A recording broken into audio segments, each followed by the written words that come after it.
Finally বাংলাদেশের জায়গায় স্কটল্যান্ডকে বিশ্বকাপে অন্তর্ভুক্ত করলো আইসিসি।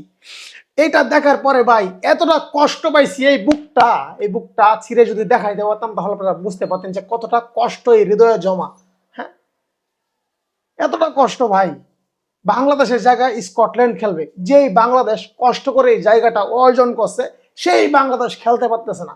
মানে আমি বাজার করলাম আমার টাকা পয়সা দিয়ে, আমি সিলিন্ডার গ্যাস কিনে আমি রান্না করলাম, কিন্তু আমি খেতে পারলাম না, খাবে অন্যজন। মানে বাংলাদেশের জায়গায় খেলবে স্কটল্যান্ড। এর চেয়ে দুঃখ, এর চেয়ে যন্ত্রণার এই বাংলাদেশি ক্রিকেট ফ্যানদের কাছে আর কি হতে পারে বলেন? হ্যাঁ, কত স্বপ্ন ছিল, কত আশা ছিল ভারতের মাটিতে আমাদের বাংলাদেশি ক্রিকেটাররা, আমাদের বাংলার টাইগাররা এক লাইনে দাঁড়িয়ে গাইবে, আমার সোনার বাংলা আমি তোমায় ভালোবাসি। কিন্তু আর শোনা হলো না আমার সোনার বাংলা, আর শোনা হলো না। এতটা কষ্ট বুকের মধ্যে জমা, বুঝাতে পারবো না।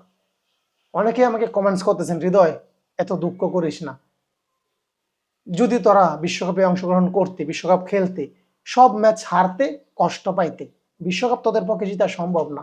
আরে দাদা, আমি আপনাদের উদ্দেশ্যে বলতে চাই যে আমি জানি আপনার কথাটা right. 1 number, 2 number, 3 number, 4 number, 5 number, 6 number, 7 number, 8 number, 9 number টিমকে রেখে 10 নাম্বার টিম কখনোই চ্যাম্পিয়ন হতে পারবে না। এটাই প্রত্যাশিত, এটাই বাস্তবতা। তবুও আমরা তো অংশগ্রহণ করতে পারতাম বিশ্বকাপে। হ্যাঁ, যেটা আমরা আদিকাল থেকে করে আসতেছি। আমরা জানি আমরা এতটা ভালো ক্রিকেট টিম না। বাংলাদেশ যদিও খেলতো আমরা কষ্টই পেতাম, কিন্তু সেই কষ্টটা তো একটা মধু ছিল, একটু আশা ছিল।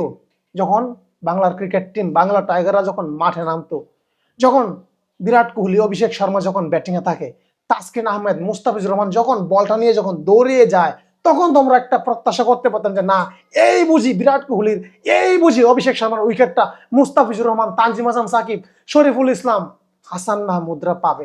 সেই আশাটা তো করতে পারতাম। হ্যাঁ, এবং যখন বাংলার ক্রিকেটাররা যখন 297 টার্গেটে ইন্ডিয়ার সঙ্গে যখন ব্যাটিং করতে নামে, তখনও তো এই হৃদয়ের মধ্যে একটা আশা নিয়ে টিভির সামনে বসতাম, টিভি সেটের সামনে, যে না, 297+ রান করে আমাদের বাংলার টাইগাররা জিতবে। কিন্তু সেটা হয়ে উঠতো না। কিন্তু সেই স্বপ্নটা কিন্তু আমরা দেখতাম, সেই আশাটা কিন্তু আমরা করতাম। কিন্তু এই বিশ্বকাপে, 2026 সালের বিশ্বকাপে, সেই আশাটা আমরা করতে পারবো না। এর চেয়ে দুঃখ, এর চেয়ে কষ্ট আর কিছু নাই। যখন আমি 2 চোখে দেখলাম যে আইসিসি বাংলাদেশের জায়গায় বিশ্বকাপে স্কটল্যান্ডকে অন্তর্ভুক্ত করলো, তখন আমার কাছে মনে হয়েছে যে আমি একটা গহীন জঙ্গলে সন্ধ্যার সময় দাঁড়িয়ে আছি, আর আমার দিকে হু হু করে আসতেছে চিতাবাঘ, টাইগার, কুমির, যত বিষাক্ত প্রাণী আছে, সাপ, কিং কোবরা, সব আমার দিকে আসতেছে। আমি শুধু চোখ বন্ধ করে এভাবে শিরশির করতেছি, এভাবে এভাবে কাঁপাকাঁপি করতেছি। এরকম একটা মনে হয়েছে আমার কাছে। এতটা যন্ত্রণা পাইছি, এতটা কষ্ট পাইছি।